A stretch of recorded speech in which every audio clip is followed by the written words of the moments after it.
Hey everybody, this is Perch, and every now and then people write me asking if I think superhero comics are going to die. Or actually, the way the question's usually phrased, it's aren't superhero comics already dead? And the mainstream comic companies just haven't quite figured that out yet. They're still kind of clinging on to hope that mainstream comics are going to somehow continue to support superheroes. And they often point to things like manga and Scholastic and YA as examples of how everyone is moving on from superheroes. The problem with that is that even though I think a lot of people do expect it will change, and I do too, right now superheroes are dominating the box office. They still remain of high interest to kids. In fact, one of the weirder things about comic books is if you look at it, uh, there's plenty of evidence and examples that superheroes are healthy, strong, and remain in high interest to boys and girls, kids. But a lot of the superhero comics that are published today seem obsessed with kind of what I would call 20 something themes. Now, I'm not saying that you should just ignore all those or that those people aren't relevant or anything else. I mean, this is really more of just hard numbers, right? Looking at just pure kind of where the audience is.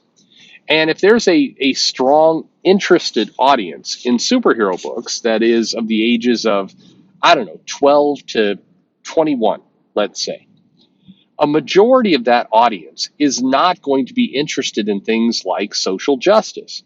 They're just not. And that's not to say those kids are bad people. They're not bad people. It's just this is a topic that generally manifests itself in college. I know that a lot of people want to get kids interested in this. There's a deep desire for people in their 20s and 30s to get kids in their teens to be super hyper interested in social justice and topics of racial equality and financial equality and all of these kinds of elements. They really want to. But the problem with that is that a lot of people in their teens aren't ready for it yet. And that's not to say there's not a bunch of Greta like children running around who aren't excited about that. It just that's not the majority. The majority are interested in trying to figure out going through puberty. They're interested in learning how to drive cars. That's just what that's what they're grappling with. So to throw onto that a bunch of questions about racial and social economic injustice, it's just that's not what they're into. And what's I think true, and I have some nieces and nephews and people who go through college, and when kids enter college, especially a couple of years into college, they start to come to the conclusion that they are behind. I don't know if this is something that college itself does to people, but they start to get the impression that crap, we're actually we should have been on top of this earlier. We should have been focusing on this when we were in high school. And it's actually, there's almost this alarming feeling that kids get. I'm in high school, but I was not worrying about the environment in, say, fifth grade, but I should have been. And in many cases, I watch a lot of kids, kids, adults, whatever, in college put a lot of pressure on that younger audience to really care about these topics. But that's just not what that audience is into. Typically not. What that audience is kind of basic entertainment, escapism. There are a lot of cases the parents have relented and allowed them to watch R-rated movies and things for the first time. So they're interested in a lot of these topics, and this is where superhero comics, in particular, in the '80s, the '70s, '80s, to some extent the '60s, they were very popular. They're popular with that particular age group because they were speaking to a little bit more adult themes. It's not Alf comics and Richie Rich and Casper the Ghost and that kind of stuff. It's Spider-Man, and he's dealing with Gwen Stacy getting her neck snapped, and maybe Kraven the Hunter's mental instability and kind of Tony Stark's alcoholism and that kind of thing. That these are new topics that are being introduced to kids. But superheroes definitely is something that audience likes a lot, as evidenced by the MCU and all the money that's being obtained there. The challenge is that if you look at superhero comics overall, it's that a lot of them are speaking to topics that just don't excite the imaginations of people in that age group. And so you're left with this is so let me break it down this way, and you can tell me in the comments below if you think my premise is correct. Comics has a bunch of people that start collecting in the 60s, 70s, 80s, 90s, and they're still collecting, still interested in those characters today. But the characters they're interested in are the same characters they were interested in when they were younger. They got hooked on Marvel Comics in the 90s. Now, 20 years later, 30 years later, that's the entertainment they've chosen. They want just more of that type of entertainment. So when you come into those comics and you say, hey, we're going to introduce a bunch of themes and topics that are going to really address what people in their early 20s are after, it isolates the people who are older, who have been collecting all this time. It also isolates the people who are younger, in their teens, that are coming to pick up these comics but just do not have the context of what a lot of these topics are all about. So the audience that it's speaking to is extremely narrow. And you can do that with a few comics. It's okay. There's nothing wrong with having indie comics that talk to, coming of age type stuff, or dealing with your sexuality, or dealing with the environment. There's nothing wrong with having a few comics that do that. And I think if you have a few comics that do that, the audience is there for it. But if you start to believe that all your comics should be that way, or a majority of them, then it starts to go sideways in a hurry. And the challenge is, right or wrong, and this is an area where perception is in many cases more powerful than reality. The perception is that most comics have all pivoted to wanting to address topics of gender and race and sexuality and these kinds of themes. And again, there's nothing wrong with that, other than the audience that's buying it may not be either ready for it or interested in it based on what they've been collecting. So it's one thing if you have, I don't know, keep in mind, any given month, Marvel's publishing, somewhere between 70 and 80 comics. If you have 20 of those comics, a quarter of them, addressing kind of, the environment and sexuality and kind of these kind of coming of age type stories, YA type, older YA type themes, it can work. It can absolutely work if you're talking 20% of your books are going to be addressing that. But the challenge is that on any given month, it's much higher than that number. It's not 20%, it's more like 80%, but it's not reliable. The problem is you pick up the book and one month it's fairly benign kind of writing. The next month it reads like something very hyper focused to that demographic. And then the month after that, it's back to being kind of a light, fluffy superhero story. So the result is nobody likes it. The older audience doesn't, it's like, this is divergent from what I've been collecting all this time. I'm not interested. The 18 and under audience goes, this isn't what I want out of entertainment. This isn't escapist entertainment. I'm not interested.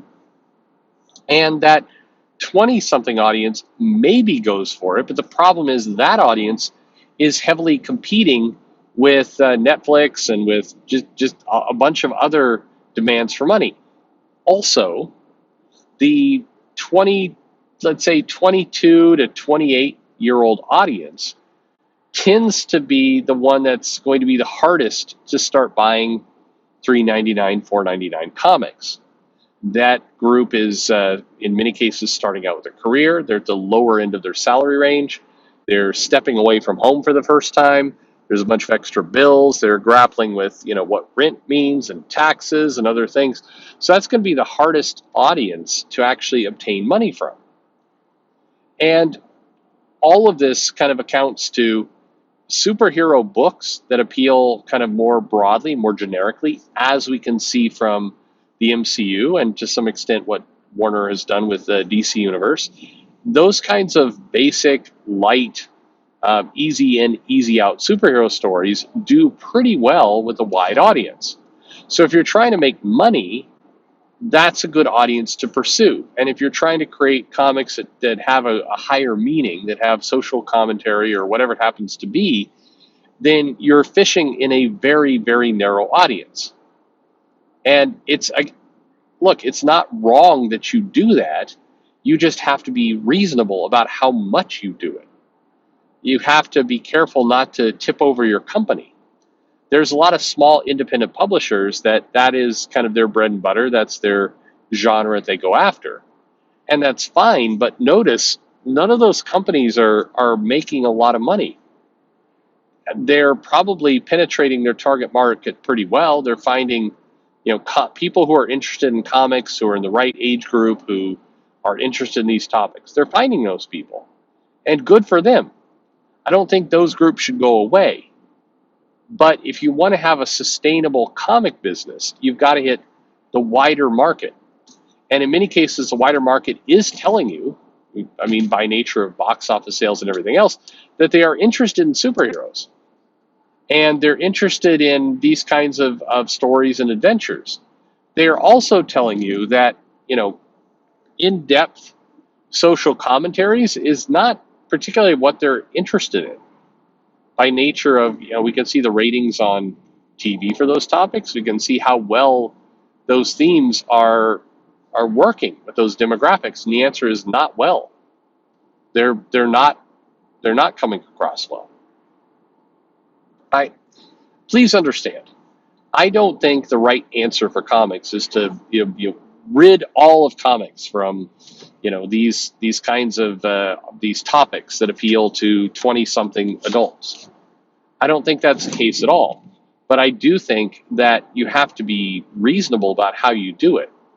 And right now, if you look at the lineup of a lot of these comics, they're really hyper-targeting one very small niche of the industry, and they're ignoring all the rest. And the more they ignore it, the less they sell. And what you'd expect is that the publishers would go, "Oh crap, we've focused too much on this one group, and we've ignored this other group. We should probably, figure out a way to speak to more of the market if we want to stay in business." Instead, what's happened is that the publishers look at this and go, "Well, I mean, clearly, superhero genre is dying." But there's no compelling evidence that it is. If your evidence is, "Oh, look, a bunch of indie books are starting to sell better," yeah, they are. That's good news. That they're going from 1,000 copies sold to 5,000 copies sold, and that's great. I mean, we should all be very happy and thankful and proud and excited that there's growth in that segment. But at the same time, that doesn't mean that's your new market. That just means that you've got a potential growth opportunity in one part of your market, and you still should do these other things. And the more you talk about the superhero genre is dead, and the more you kind of convince yourselves of that, the more you move away from your buying audience. I think that comics has this very unfortunate habit of it convinces itself of something that's not true, and then it's damn hard. It's hella hard. See, I broke out hella. That's how serious I'm being right now. It's incredibly hard to move away from that.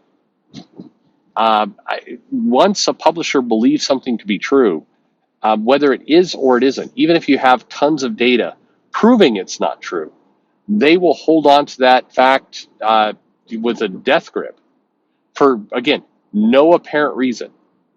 It is bizarre. But the superhero genre is absolutely not dying. The comic industry, in many cases, have gotten too obsessed with one particular niche of that market, and they've oversaturated it.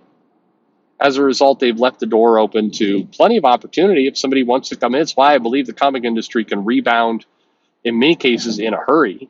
If they start bringing out comics that are appealing to an audience of, say, 12 to 40 that are superhero-based, then I think you've got a pretty big market who wants to consume that product. And Disney's proving it by making billions of dollars off this very generic, very cookie cutter superhero movies.